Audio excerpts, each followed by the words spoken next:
Bismillahirrahmanirrahim. Dan Nabi yang kita akan bicarakan di malam hari ini adalah Nabi yang terakhir dari Nabi-Nabi Bani Israel. Kita tahu bahwa setelah diutusnya Ibrahim alaihi salatu wassalam, maka seluruh para Nabi dan Rasul kembali nasabnya kepada Ibrahim. Tidak ada satupun Nabi dan Rasul setelah Ibrahim kecuali nasabnya sampai kepada Ibrahim. Dan ada Nabi-Nabi Arab, kemudian juga ada Nabi-Nabi Bani Israel. Adapun Nabi-Nabi Arab dimulai daripada Nabi Allah Hud alaihi salatu wassalam, kemudian Nabi Allah Saleh alaihi salatu wassalam, kemudian Nabi Allah Shu'aib, dan ditutup dengan kenabian dan kerasulan Muhammad sallallahu alaihi wasallam. Adapun Nabi-Nabi Bani Israel, maka jumlahnya ada fitnah yang lebih besar dibandingkan fitnah ini. Khuruju Dajjal, keluarnya Dajjal. Tidak ada fitnah yang lebih besar dibandingkan khurujud Dajjal. Makanya Nabi SAW mengatakan, kalau seandainya aku hidup dan Dajjal dimunculkan juga hari ini, aku yang akan membunuhnya. Tetapi kalau seandainya Dajjal itu keluar sementara aku sudah mati, maka kalian akan menghadapi Dajjal masing-masing. Kullu nafsin dha'iqatul maut. Maka setiap jiwa pasti mengalami kematian. Karena tidak ada yang bisa membunuh Dajjal kecuali seorang Nabi. Maka Dajjal akan keluar sebagaimana sabda Nabi SAW, lan taqumas sa'atu hatta tarau qablaha 10 ayat. Tidak akan terjadi hari kiamat, kata Rasul, kecuali engkau melihat sebelumnya 10 tanda dari tanda-tanda kiamat besar. Kemudian Rasul menyebutkan yang pertama dukhan, munculnya asap tebal di langit. Yang kedua dabbah, binatang yang melata yang muncul dari perut bumi dan bisa bicara. Kemudian yang ketiga tulu'us syamsi min maghribiha, munculnya matahari dari arah barat. Kemudian yang keempat kata Rasul, nuzulu Isa, turunnya Isa bin Maryam. Kemudian yang kelima, wa Ya'juj wa Ma'juj, keluarnya dua kabilah besar, Ya'juj dan Ma'juj. Kemudian yang keenam, wa thalathatu khusuf, ada 3 gempa besar.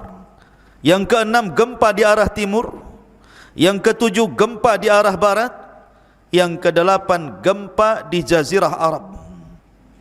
Kemudian kata Nabi SAW, dan yang terakhir manusia akan digiring oleh api dari Adan menuju Syam. Disitulah tempat berkumpulnya manusia. Ma'asyiral muslimin, di sini Nabi SAW menyebutkan nuzul Isa. Isa akan turun. Untuk apa Isa turun itu? Kenapa Isa turun di akhir zaman setelah diutusnya Nabi SAW? Apakah Isa akan mendakwahkan syariat Injilnya kepada manusia? Tidak. Tugas Isa turun bukan itu.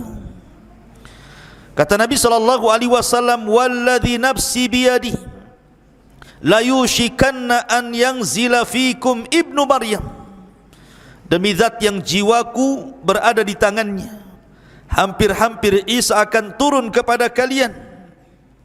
Kana hakiman adalan, dia akan menjadi hakim yang adil. Fayaksirus salib, akan mematahkan salib.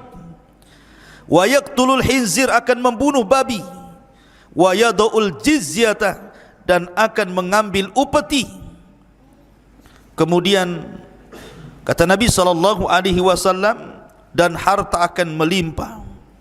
Sampai-sampai sujud satu kali jauh lebih baik dibandingkan dunia dan isinya karena banyaknya manusia yang kaya. Kemudian Abu Hurairah radhiyallahu anhu mengatakan, in syi'tum, kalau kalian mau, bacalah ayat wa im min ahlil kitab illa la yu'minanna bihi qabla mautihi. Dan nanti di akhir zaman sebagian besar ahli kitab akan masuk ke dalam Islam berkat dakwah Isa sebelum kematian Isa bin Maryam. Maka Isa ada hubung kait dengan kaum muslimin karena dia yang akan membantu perang melawan Dajjal. Ketika kaum muslimin dipimpin oleh Muhammad ibn Abdullah atau dikenal dengan Imam Mahdi melawan tentara Dajjal yang diikuti 70.000 orang-orang Yahudi Aspahan lengkap dengan atributnya, tidak sanggup melawan mereka, sehingga Al-Mahdil Muntadhar dengan pasukan kaum muslimin yang sedikit bersembunyi di bukit di Palestina, sampai akhirnya mereka terkepung dengan tentara Dajjal. Akhirnya mereka mengalami kelaparan, sampai-sampai kepala sapi kalau seandainya ada jauh lebih baik dibandingkan dunia dan perhiasannya, saking kelaparannya. Akhirnya mereka mengatakan kepada Al-Mahdi, ya Imam, kalau kita tinggal di sini kita akan mati kelaparan, tapi kalau kita turun kita akan berperang melawan Dajjal, tentu kita akan dikalahkan. Tapi menurut kami mati syahid jauh lebih mulia dibandingkan mati kelaparan. Akhirnya kemudian tepat di waktu subuh, mereka sudah mempersiapkan pakaian-pakaian besi mereka, siap turun dari bukit itu melawan tentara Dajjal. Mereka sudah pasrah apapun yang terjadi. Tiba-tiba di waktu setelah azan, langit gelap, tiba-tiba terang, kemudian Isa turun diapit oleh dua malaikat. Kemudian turun di tengah-tengah pasukan itu, awalnya di Menara Putih sebelah timur Damaskus. Kemudian menjumpai para tentara yang sedang bersembunyi di bukit bertepatan dengan salat subuh. Karena Imam Mahdi sudah tahu ciri-cirinya sebagaimana sabda Nabi sallallahu alaihi wasallam, maka kaum muslimin tahu itu adalah Isa bin Maryam. Maka Imam Mahdi mengatakan, taqaddam ya Ruhallah, silahkan kau jadi imam salat kami wahai Isa bin Maryam. Tapi Isa menolaknya dan mengatakan, setiap kaum ada pemimpinnya, engkaulah yang maju jadi imam. Maka Imam Mahdi pun menjadi imam. Kemudian Isa solat di belakang Imam Mahdi mengikuti syariat Rasul sallallahu alaihi wasallam. Selesai solat, maka Isa mempersiapkan pasukan dan siap memimpin mereka. Kemudian mengusap wajah-wajah mereka, kemudian memberitahu derajat mereka di sorga. Kemudian Isa memberikan 3 pilihan kepada mereka. 1, kalau kalian mau, kalian tidak usah berperang. Aku akan berdoa kepada Allah biar Allah mengutus pasukan yang bukan kalian, pasukan itu yang akan mengalahkan Dajjal dan para pengikutnya. Yang kedua, kalian tidak usah berperang. Aku akan berdoa kepada Allah Subhanahu wa taala semoga Allah mengirim azab kepada mereka, sehingga azab inilah yang akan menghancurkan mereka dan kalian tidak akan meninggal, kalian akan selamat. Dan yang ketiga, atau kalian siap perang, aku yang akan memimpin. Aku yang akan memimpin kalian, dan aku akan berdoa pasukan Dajjal tidak sanggup untuk mengangkat pedang mereka. Akhirnya kemudian mereka memilih yang ketiga. Maka turunlah pasukan kaum muslimin dipimpin 2 manusia mulia, Al-Mahdil Muntadhar dan Isa bin Maryam. Kemudian berperang habis-habisan melawan Dajjal. Ketika Dajjal melihat Isa, Dajjal pun lari karena tahu dia akan dibunuh oleh Isa. Lari ke barat, dikejar ke barat, lari ke timur, dikejar ke timur. Ketika Dajjal tidak ada tempat untuk berlari, tepat berada di tengah-tengah kota Israel. Disitulah kemudian Dajjal dibunuh di tangan Isa bin Maryam, ditebas kepalanya, kemudian kepalanya dilempar kepada pasukan orang-orang Yahudi, ketakutanlah mereka. Ketika kemudian Dajjal meninggal dunia, kemudian orang-orang Yahudi ketakutan, maka mereka lari tunggang langgang bersembunyi di batu. Tiba-tiba batu bisa bicara. ya Muslim, Yahudi di belakang saya, bunuh dia. Sembunyi di pohon-pohon bisa bicara.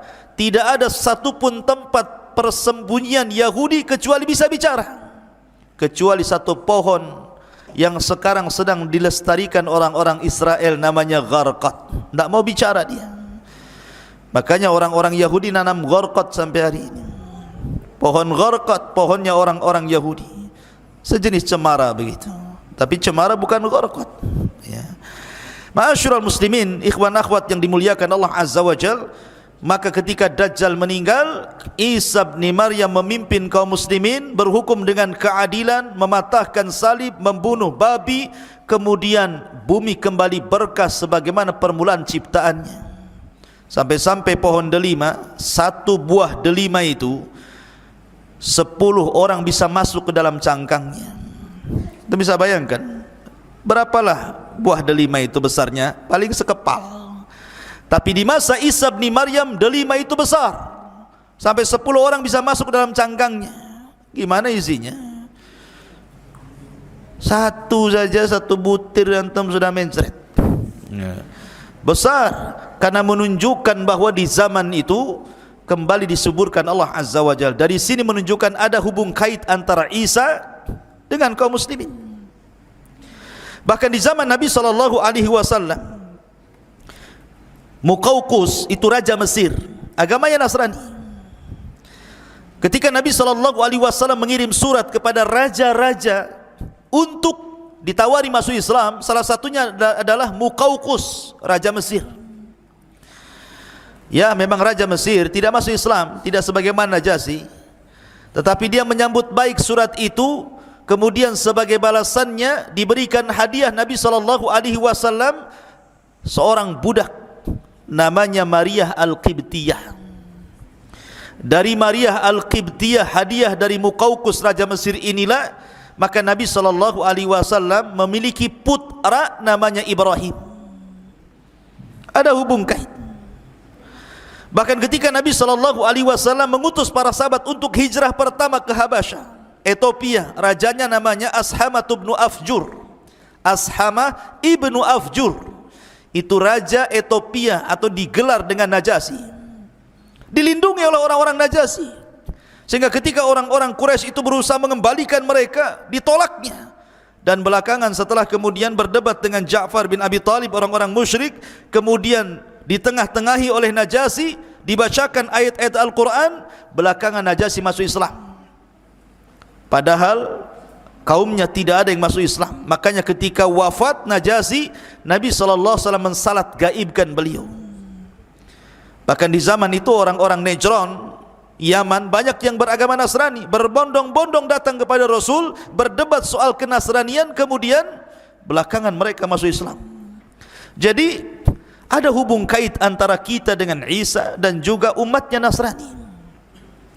Ma'asyiral muslimin yang dimuliakan Allah Azza wa Jalla, makanya wajar kalau Al-Quran itu secara komplit menjelaskan sejarah Isa sejak lahirnya, ibunya, siapa yang mengkafilnya, sampai di waktu dewasanya, sampai diangkatnya, betul-betul dijelaskan secara detail dalam Al-Quran, menunjukkan bahwa kita mengakui Isa bin Maryam, dia adalah agama bagi orang Nasrani, nabi bagi orang Nasrani, sebagaimana kita mengakui Musa adalah nabi bagi agama Yahudi.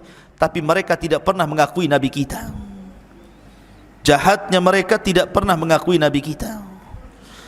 Makanya ketika Imam Al-Baqillani rahimahullahu ta'ala berdebat dengan seorang Nasrani dan mengatakan, kata Nasrani ini, ya Baqillani, kenapa agamamu fanatik sekali?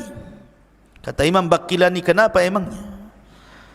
Kalian melarang menikahkan putri-putri kalian dengan kami orang Nasrani dan juga orang-orang Yahudi, sementara kalian membolehkan menikahkan laki-laki kalian dengan putri-putri kami. Kata Imam Baqillani, karena kami umat Islam bagi kalian dan mengaksa kepada Yahudi, tapi kalian Muhammad sallallahu alaihi wasallam kepada. Masuk pada kisah, siapa dia? Kita awali kisah ini Di dalam Al-Quranul Karim ada satu surat namanya Al-Fatihah. Al-Imran itu keluarga Imran.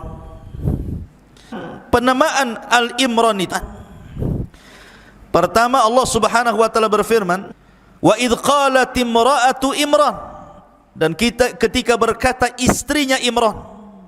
Al-Imran 30. Yang ketiga, Allah astafa Adam. Pertama dalam surah 2 Al-Imran 35 dan Al-Imran 3 beradik, bapa dan Maryam, kakek daripada Isa bin Maryam. Ma'asyiral muslimin yang dimuliakan Allah Azza wa Jalla, baik, kita mulai kisahnya. Bani Israel. Bani Israel itu terpecah menjadi dua kelompok di zaman itu. Ada Bani Israel yang saleh, taat dengan Allah, beribadah kepada Allah, mentauhidkan Allah, suci. Maka di situ yang memakmurkan Baitul Maqdis, itu pusat peribadatan orang-orang Nasrani. Disitulah Baitul Maqdis sang Imran. Keluarga Imran, ma'asyiral muslimin, Mansha Imran ibn Mansha ibn Daud, artinya masih keturunan ya. Hannah bintu Faqud. Allah takdir ketika Imran ini dan istrinya berjalan-jalan di padang pasir, kemudian beristirahat di bawah pohon, dia melihat akhirnya kepada Allah Subhanahu wa taala. Di antara nazarnya dia mengatakan sebagaimana, wa idh qalat imra'atu Imran fataqabbal minni innaka antas samiul alim. Dia mengatakan, ya Allah, kata istri Imran Hannah ini, aku bernazar kepadamu, kalau aku punya bayi, aku mengandung laki-laki, Baitul Maqdis, dan aku wakafkan dia hidup di Baitul Maqdis. Itulah nazarnya. Tetapi Allah Subhanahu wa taala qalat rabbi inni wada'tuha untha. Tapi ketika melahirkan, karena di saat itu kan enggak ada laki-laki ke perempuan gitu ya. Tapi kalau banci tak ada, laki-laki perempuan saja. Ya. Kok dia bukan salah ketika di perutnya? Ya. Apa namanya, Hannah ini tidak tahu kalau isi perutnya itu bayi laki-laki. Apa alasannya? Satu, karena laki-laki lebih kuat tenaganya dibandingkan perempuan. Yang kedua, melakukan khidmat dibandingkan perempuan, karena perempuan kan ada waktu haidnya. Kemudian yang ketiga, laki-laki itu tidak ada aib, bisa berkumpul dengan siapapun. Sementara perempuan kan tidak, nanti takut digoda, memfitnah dan begitu seterusnya. Kemudian yang keempat, tidak ada tuduhan bagi laki-laki. Kalau perempuan hamil saja dituduh kan begitu. Mana laki-laki hamil? Kecuali ada akangnya. Ya. Artinya bahwa bukan kanker, tumor ya. Jadi kenapa Hannah ini ingin punya anak laki-laki? Karena sebab-sebab tadi. Setelah keluar, rupanya bukan anak laki-laki, anak perempuan pula. Makanya kemudian Allah Subhanahu wa taala berfirman di sini, walaysa dzakaru kal untha, dan berbeda laki-laki, tidak sama dengan samaituha Maryam, dan aku beri nama dia Maryam. Jadi Maryam itu yang memberi nama Allah sendiri. Dan ketika Allah mengatakan walaysa dzakaru kal untha, tidaklah laki-laki sama dengan perempuan, maknanya walaupun tapi dia bisa menjangkau semua laki-laki. Karena Rasul mengatakan kamula minar rijal kathirun, laki-laki sempurna itu banyak, tetapi perempuan yang sempurna itu cuma 4. Pertama, istrinya Fir'aun, Asiyah bintu Muzahim. Yang kedua, ibunda Isa, Maryam bintu Imran. Yang ketiga, Khadijah, istri Nabi sallallahu alaihi wasallam, zaujatun Nabi sallallahu alaihi wasallam. Dan yang keempat, Fatimah bintu Rasulillah. Inilah 4 wanita terbaik dunia. Salah satunya siapa? Salah satunya Maryam. Ya. Karena Maryam ini adalah wanita yang luar biasa. Wa inni sammaituha Maryam wa inni u'idzuha bika wa dzurriyyataha minasyaitonir rajim. Lihat bagaimana Allah janji membuat perlindungan kepada Maryam, dan sesungguhnya saya akan melindungi Maryam dan keturunannya dari syaitan yang terkutuk. Karena begini ikhwan, Nabi SAW bersabda, ma min mauludin illa syaitanu yamassuhu hina yulad fayastahillu sarikhan min masyati syaitan iyahu illa Maryam wabnaha, kata Rasul. Ketika anak dilahirkan, maka setan pasti akan menusuknya dengan jarinya di lambung kirinya atau kanannya hingga bayi itu menangis. Kenapa? Makanya setiap bayi yang dilahirkan pasti menangis. Itu karena ditusuk lambungnya sama setan itu, tapi tidak membahayakan bayi. Setan menusuk itu ingin ngasih tahu, aku musuhmu mulai hari ini, maksudnya memberitahu permusuhannya. Maka semua bayi termasuk antum ini pernah ditusuk lambungnya sama setan saat lahir ya. Makanya ada yang kesetanan juga waktu tidur ngantuk. Masyarul muslimin yang dimuliakan Allah Azza wa Jal, kecuali dua tidak pernah ditusuk setan saat lahirnya, kata Rasul, illa Maryam wabnaha, kecuali Maryam dan putranya Isa bin Maryam. Allah lindungi dari syaitan. Makanya Allah Subhanahu wa taala mengatakan tadi, wa inni u'idzuha bika wa dzurriyyataha minasyaitonir rajim. Kemudian fataqabbalaha rabbuha biqabulin hasanin wa ambataha nabatan hasanan wa kaffalaha Zakaria. Maka Tuhannya menerima sebagai nazar dengan penerimaan yang baik dan mendidiknya dengan pendidikan yang baik, dan Allah menjadikan Zakaria sebagai pemelihara bagi Maryam bintu Imran. Jadi kisahnya seperti ini. Jadi ketika kemudian nazarnya diterima, lahirlah Maryam bintu Imran. Allah takdirkan saat hamil Imran meninggal dunia. Artinya ketika Maryam lahir, dia menjadi wanita yatim karena ayahnya meninggal, sementara ibunya sudah tua, tidak sanggup merawatnya. Dan dia sudah bernazar untuk memberikan bayi yang baru lahir ini. Dalam riwayat ketika melahirkan saja langsung dibungkus, kemudian dibawa ke Baitul Maqdis, langsung diserahkan kepada Zakaria. Tetapi orang-orang di Baitul Maqdis, ahli ibadahnya, para ruhbannya tidak terima. Kami juga mau, wahai Zakaria, jangan engkau saja yang memelihara, karena itu anak dari orang suci Imran, keluarga terbaik dan termulia. Akhirnya kata Zakaria, gini saja, saya tidak bisa langsung memiliki bayi ini. Bagaimana kalau kita taruhan? Kumpulkan semua ruhban, semua padri-padri, semua pendeta-pendeta ahli ibadah, kita qur'ah, kita mengundi siapa yang berhak untuk mengkafil anak bayi Maryam ini. Akhirnya semua ubad pada datang dari mana-mana. Bagaimana caranya? Kata Zakaria, cara undian kita sepakati, masing-masing kalian bawa pena, bawa pulpen, bawa patlot ya. Kemudian masing-masing kalian berdiri di tepi sungai yang deras. Maka berjejerlah para rahib, para pendeta, para padri, orang-orang ahli ibadah itu berjejer semua di tepian sungai. Kata Zakaria, kalau seandainya kolam kalian dilempar ke sungai itu hanyut, berarti kalian kalah.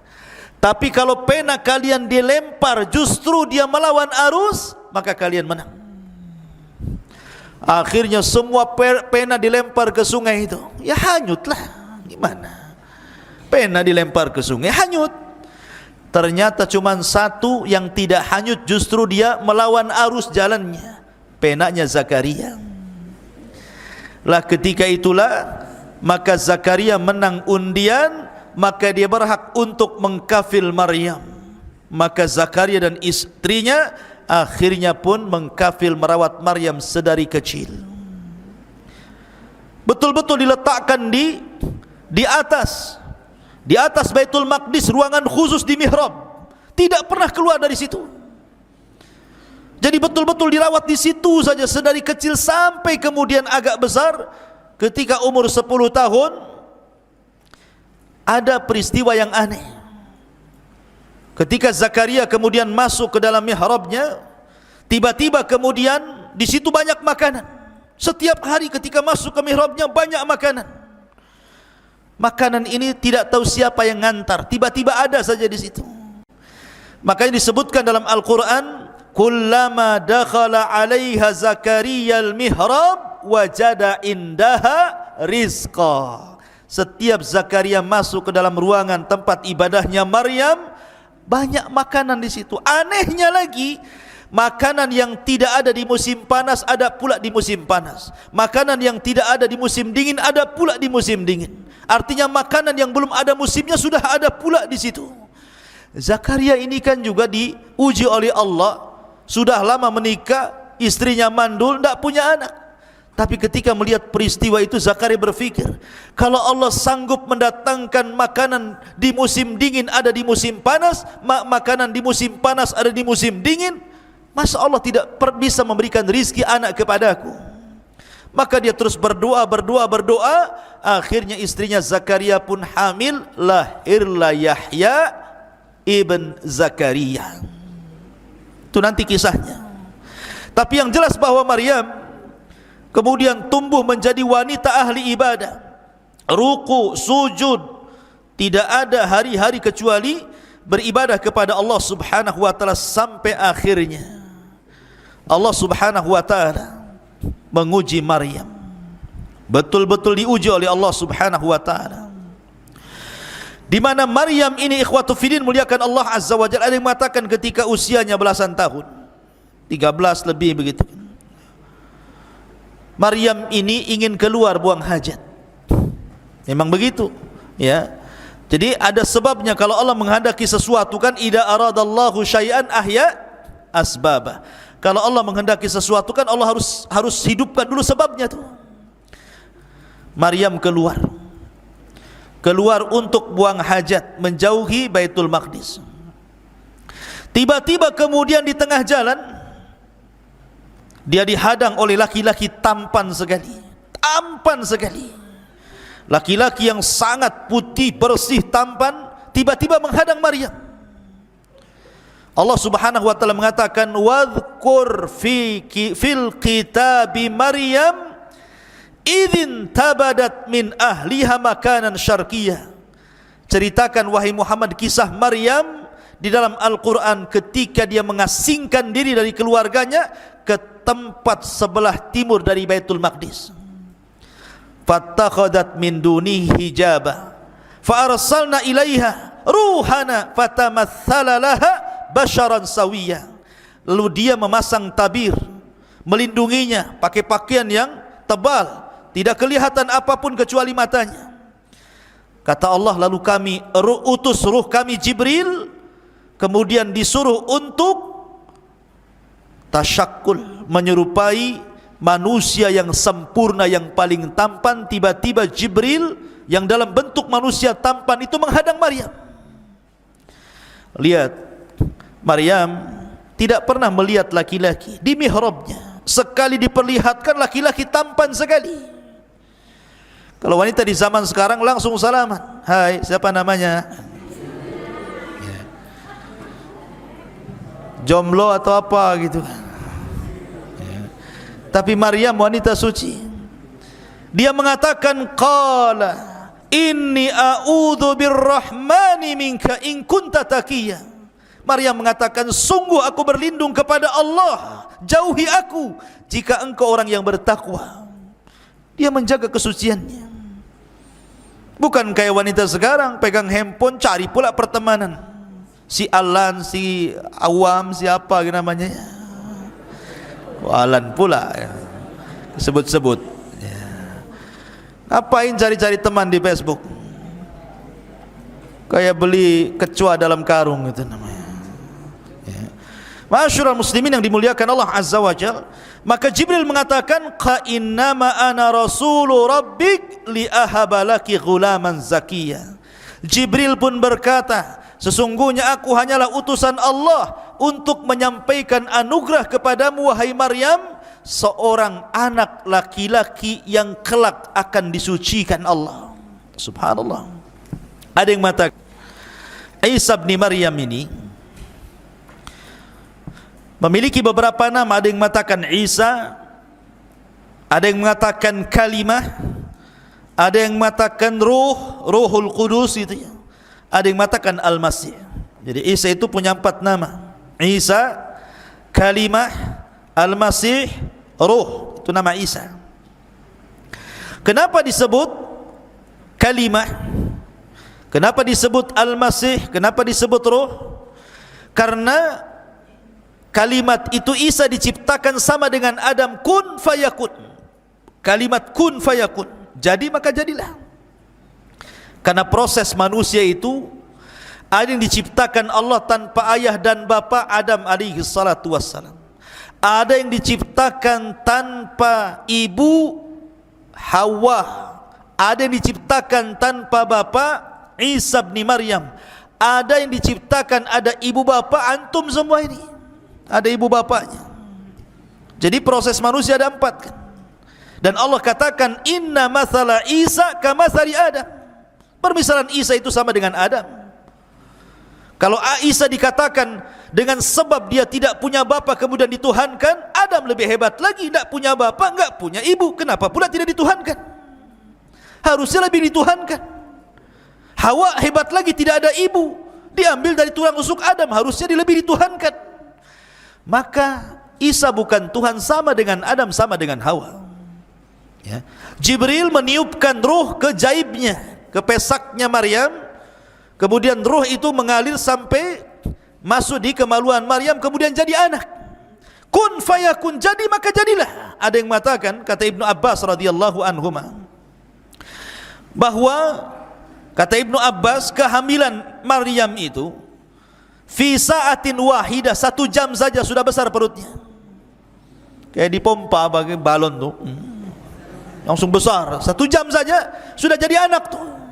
Itu kata Ibnu Abbas. Ada riwayat yang seperti itu.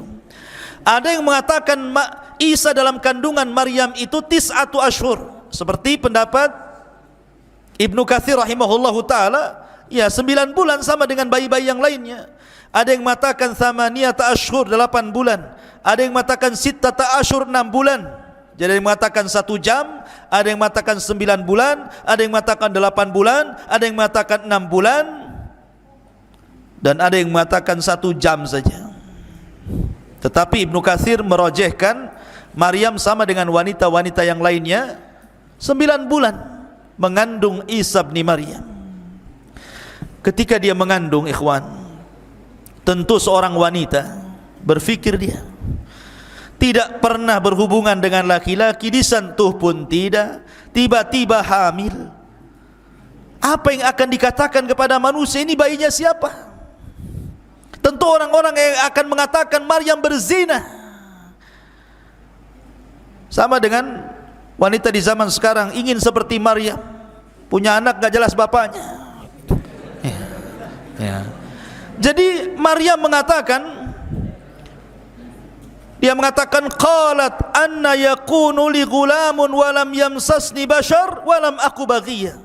Maryam berkata, bagaimana mungkin aku mempunyai anak laki padahal tidak pernah laki-laki menyentuhku dan aku bukan seorang pezina.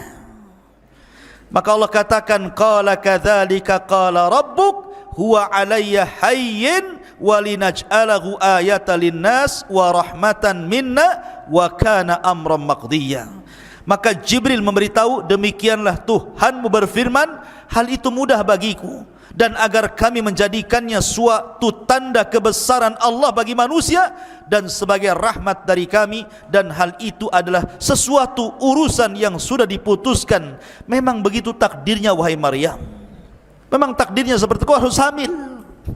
Fahamalathu fantabadat bihi makanan qasiyya. Maka Maryam pun mengandung, lalu dia mengasingkan diri dengan kandungannya ke tempat yang sangat jauh. Maryam pun bersembunyi.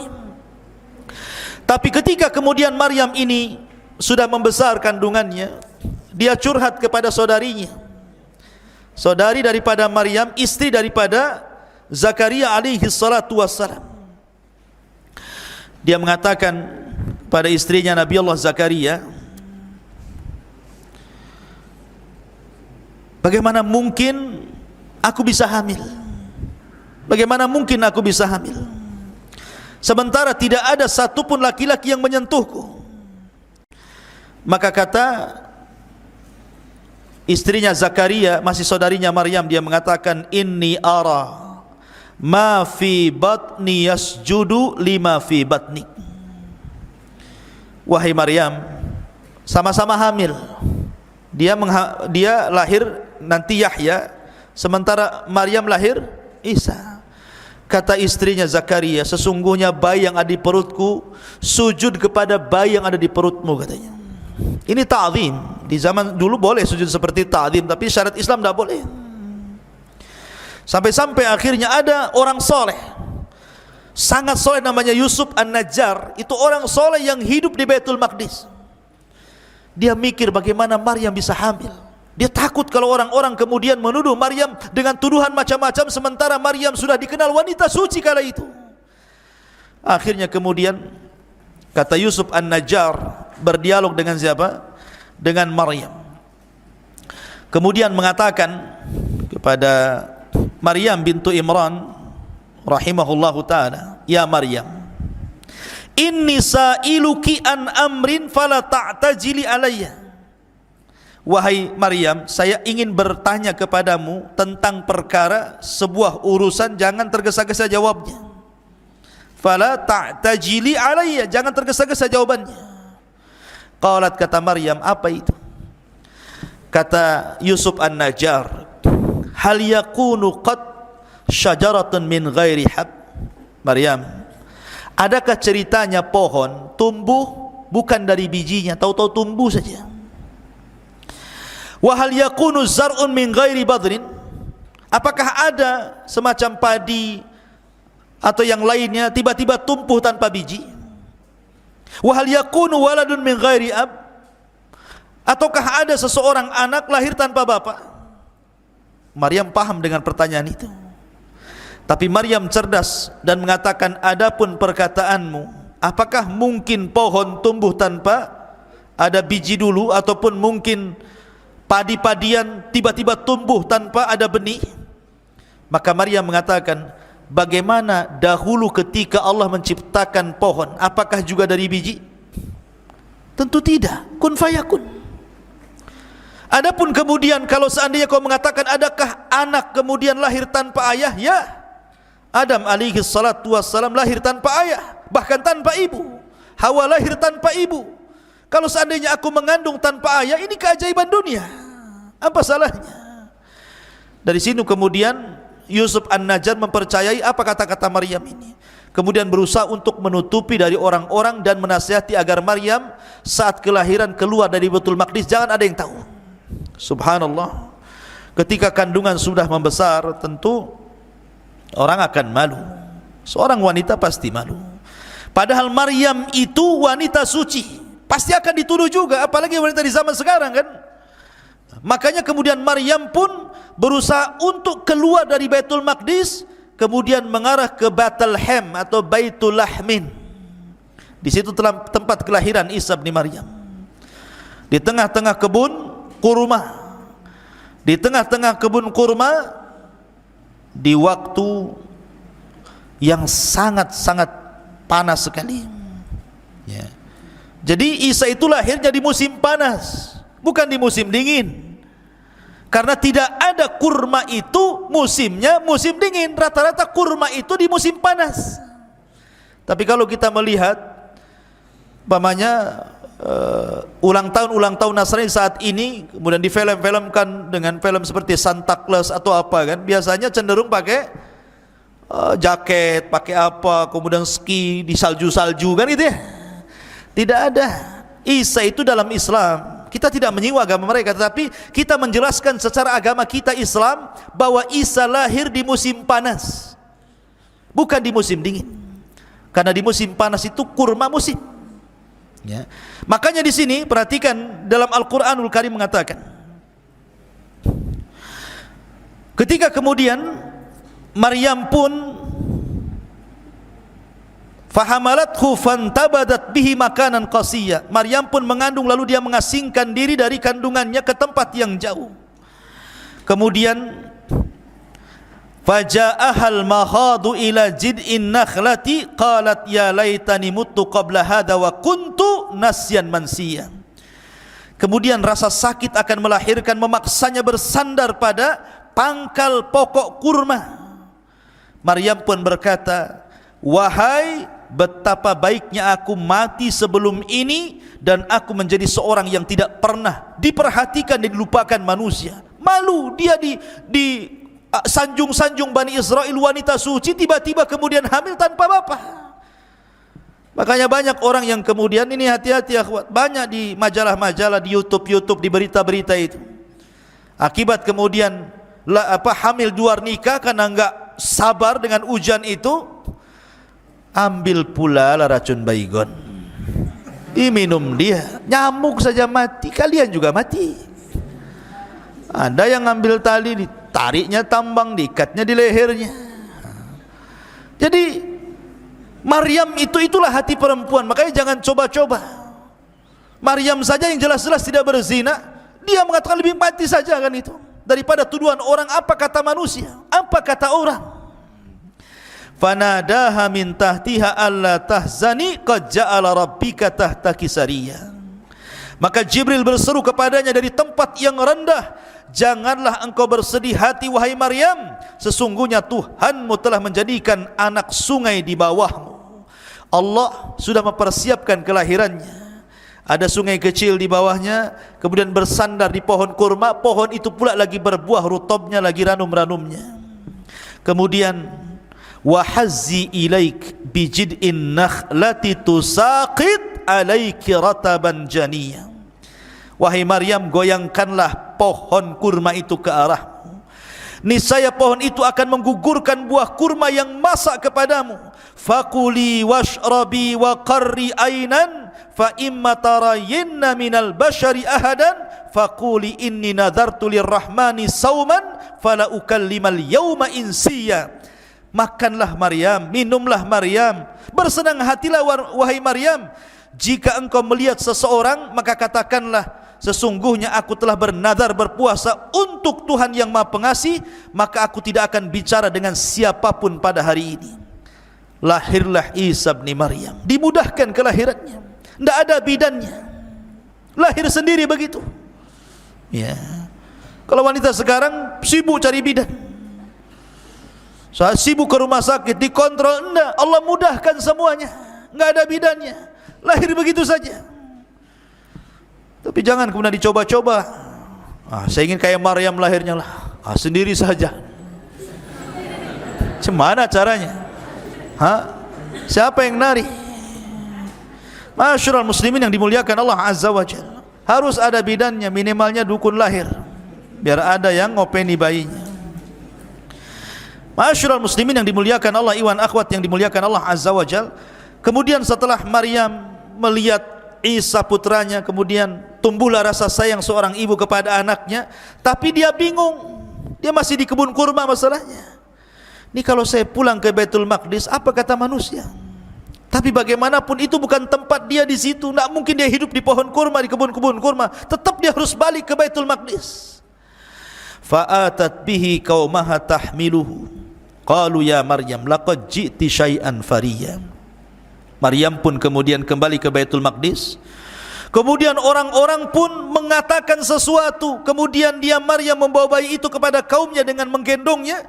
Mereka kaumnya berkata, wahai Maryam, sungguh engkau telah membawa sesuatu yang sangat keji. Bayi siapa itu? Hampir-hampir mereka melempari Maryam, kemudian merajamnya. Tapi Maryam sudah dibimbing oleh Allah, jangan bicara. Datang gendong bayi, kalau ditanya itu bayi siapa, jangan bicara. Isyaratkan saja telunjukmu ke bayi itu, biar dia yang menjawabnya. Biar dia yang menjawabnya. Jadi setiap, Maryam, itu bayi siapa? Nggak bisa jawab, kan nggak boleh bicara. Ya. Jadi diisyaratkan aja ke bayinya. Maka kemudian apa yang terjadi? Fa asyarat ilaihi, maka Maryam menunjuk kepada anaknya. Mereka mengatakan, kaifa nukallimu man kana fil mahdi sabiyya. Hei Maryam, kau punya akal enggak? Kami akan bicara dengan anak kecil yang masih dalam ayunan, macam mana caranya? Tiba-tiba ketika kemudian mereka memaksa Maryam untuk bicara, tapi Maryam tetap mengisyaratkan ke bayinya untuk menjawab. Mereka mengatakan, enggak mungkin kami bicara dengan bayi. Tiba-tiba bayi itu bisa bicara. Kemarin sudah jelaskan 4 bayi yang bisa bicara kan? Salah satunya Isa bin Maryam. Tiba-tiba bayi itu dengan fasihnya mengatakan, qala inni Abdullah ataniyal kitaba wa ja'alani nabiyya. Kata Isa yang masih bayi, masih digendong, masih baru berapa hari itu, mengatakan, sungguh aku hamba Allah, dia memberiku Injil dan dia menjadikan aku seorang nabi. Terperanjat manusia.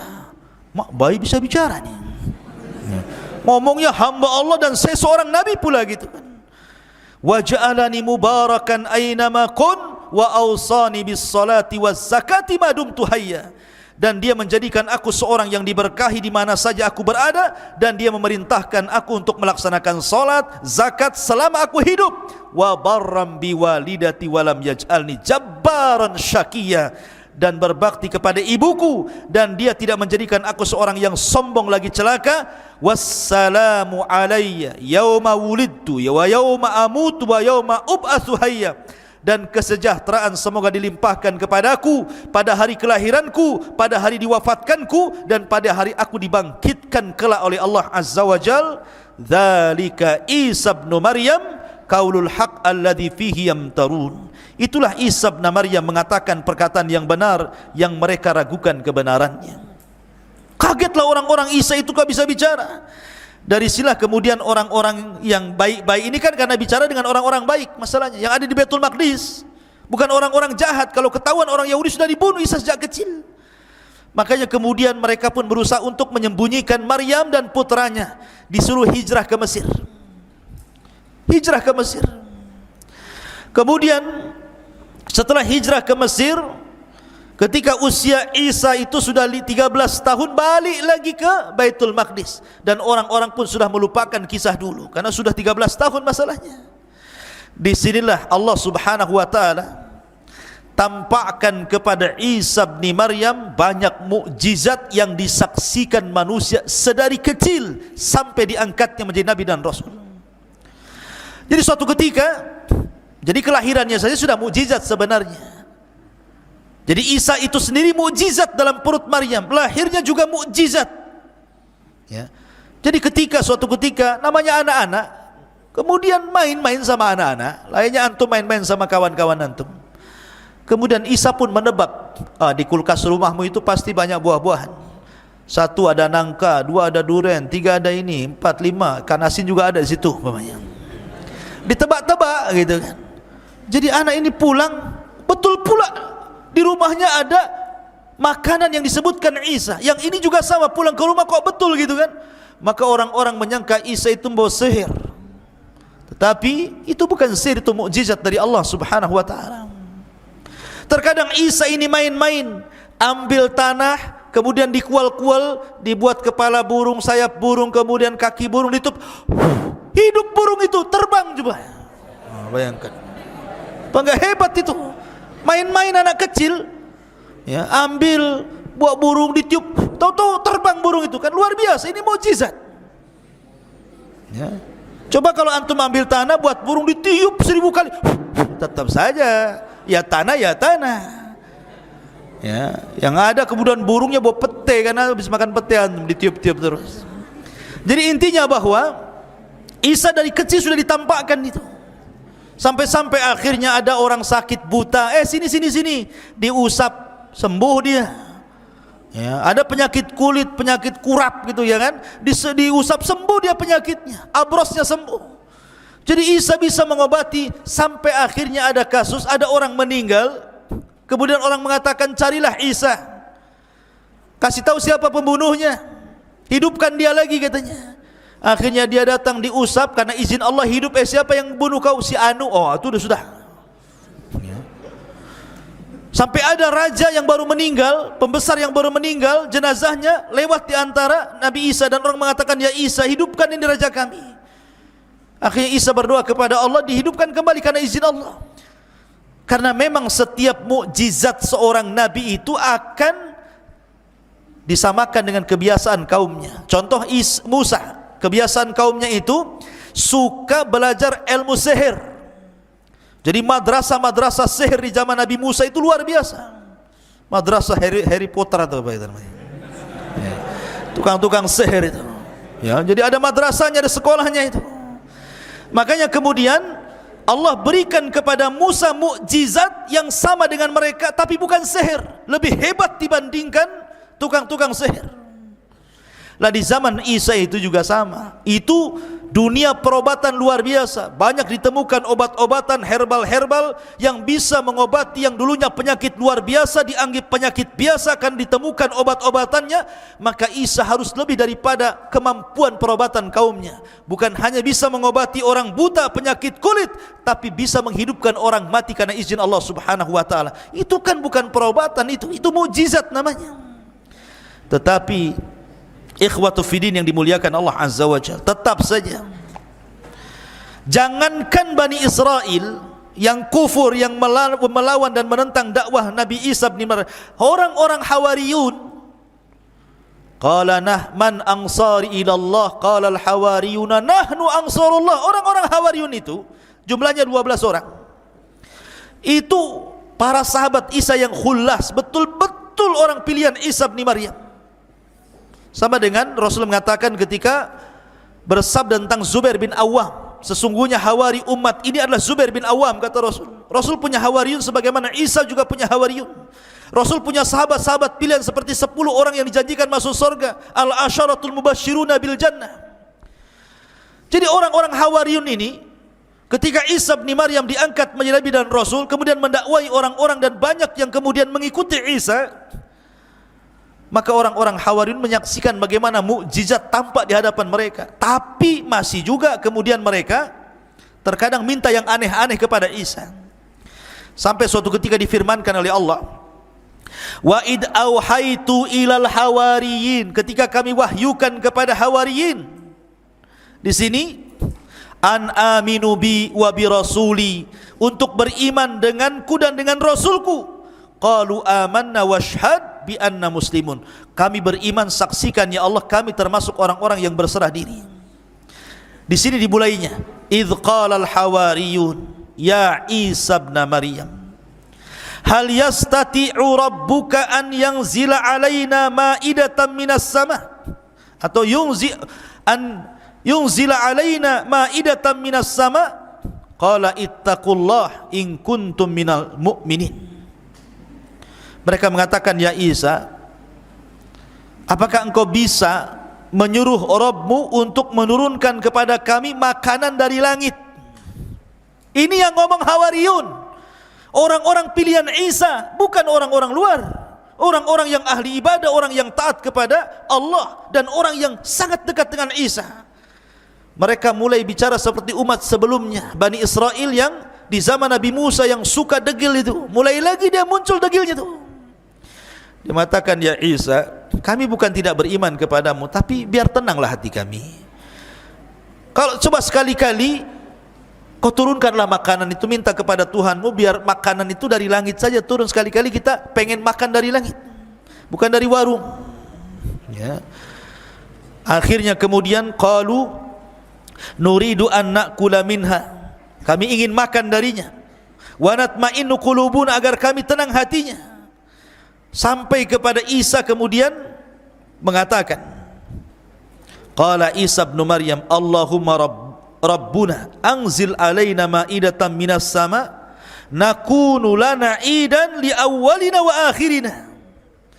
Dalam riwayat Isa mengatakan, baik, tapi syaratnya kalian harus puasa 30 hari.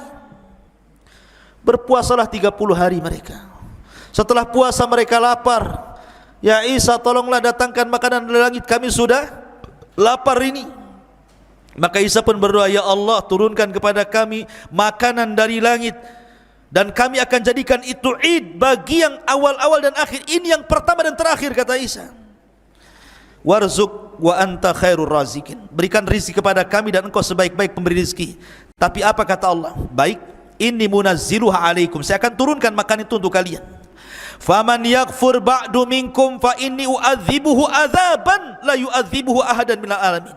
Nanti siapapun yang kufur setelah ini, ku azab dia dengan azab yang tidak pernah dirasakan siapapun di alam semesta ini. Ketika mendengar itu ketakutan tuh Bani Israel.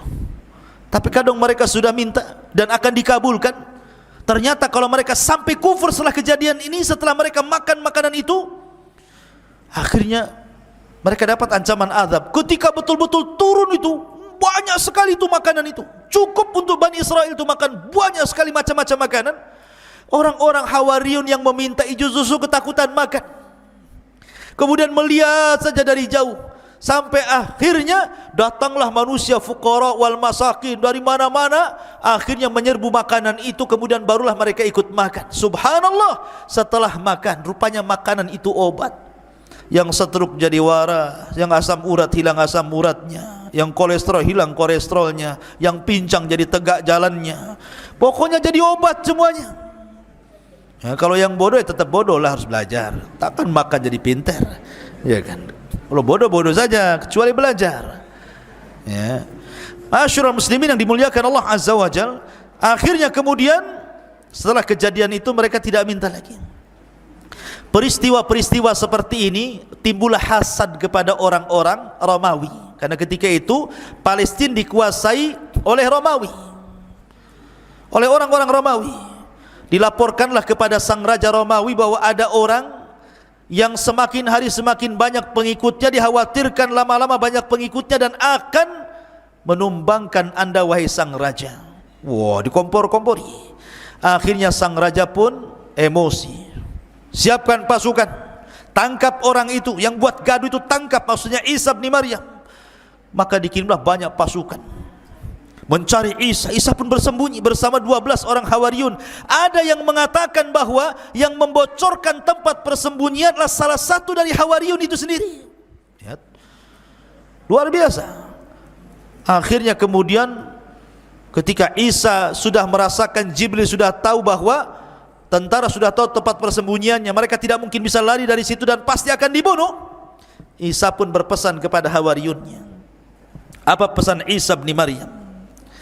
Kata Isa kepada Hawariyunnya, wahai Hawariyun, man arada minkum an yakuna aqrabu minni fil jannah yulqa alaihi syabahi wa yujadu makani wa yu'khadu makani fayuqtal fayakunu rafiki fil jannah. Kata Isa, siapa di antara kalian yang ingin kedudukannya dekat denganku di sorga, maka Allah akan samakan wajahnya dengan wajahku, maka dia akan menduduki tempatku, kemudian akan dibunuh, maka dia akan menjadi temanku di sorga. Siapa di antara kalian? Tidak ada yang mau, karena jelas mau dibunuh masalahnya. 12 orang ini. Tiba-tiba yang paling kecil usianya bangkit, saya wahai Isa, katanya. Isa nggak mau yang paling kecil, diulang lagi kalimat itu. Tetap dia lagi. Baik, karena kau sudah memilih hal itu, maka aku akan berdoa kepada Allah, wajahmu agar mirip dengan wajahku. Maka Allah Isa pun mengusap wajahnya dengan izin Allah, miriplah wajahnya. Maka sebelum Isa naik ke langit, ditidurkan dan diangkat ke langit, maka Isa berpesan kepada yang masih setia itu, berdakwalah ke masing-masing daerah. Jangan satu daerah berpencar kemana-mana. Dakwahkan ajaranku kepada mereka, tauhidkan manusia, sembahlah Allah, jangan menyekutukan Allah, macam-macam. Maka ketika kemudian orang-orang yang disuruh satu persatu lari, Isa tinggal sendiri dan orang yang diserupakan tadi, maka Isa pun Allah tidurkan. Setelah itu Allah Subhanahu wa taala angkat ke langit. Lah ketika Isa diangkat ke langit, maka pasukan datang menangkap orang yang diserupai itu. Kemudian diarak, kemudian disalib, kemudian dibunuh. Kemudian orang-orang Yahudi mengatakan, qatalna Isa bin Maryam, kami sudah membunuh Isa bin Maryam. Maka Allah bantah, wa ma qataluhu wa ma sallabuhu walakin syubbiha lahu bal rafa'ahu Allahu ila sama, kata Allah.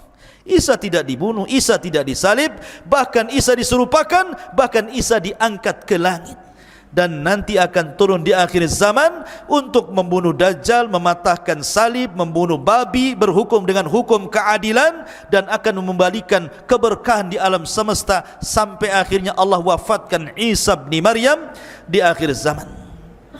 Ketika Isa diangkat ke langit, ibunya bersedih. Ibunya tahu ini anaknya Maryam, ini bersedih. Bagaimana mungkin anakku disiksa dan disalib? Karena dia tidak tahu kalau Isa itu diangkat. Dia sangka bahwa itu adalah ibn Maryam. Maryam pun menangis sepanjang malam. Akhirnya Allah Subhanahu wa taala memberitahu Maryam bahwa putranya diangkat ke langit dan kondisinya baik-baik. Dari situ akhirnya barulah kemudian Maryam bintu Imran meninggal dunia. Ada yang mengatakan kalau versi mereka, versi orang-orang di luar Islam, bahwa Maryam pun diangkat setelah meninggal, diangkat ruh dan jasadnya ke langit. Tetapi pendapat yang kuat sebagaimana disebutkan dalam tafsir ataupun dalam Al-Bidayah wan Nihayah, ada yang mengatakan bahwa Maryam bintu Imran dikubur di Palestina, dan ada yang mengatakan di pohon Zaid, ya, di Madinah Al-Quds. Maryam dikuburkan di situ. Tapi Isa bin Maryam tidak diwafatkan, tapi diangkat ke langit. Dan ini akidah Al-Quran, dan akan diturunkan di akhir zaman, dan kelak meninggal setelah membunuh Dajjal. Dan dia satu di antara tanda-tanda alamat kiamat yang besar. Inilah di antara kisah Isa ibnu Maryam. Masuk ke soalan. Tayyib.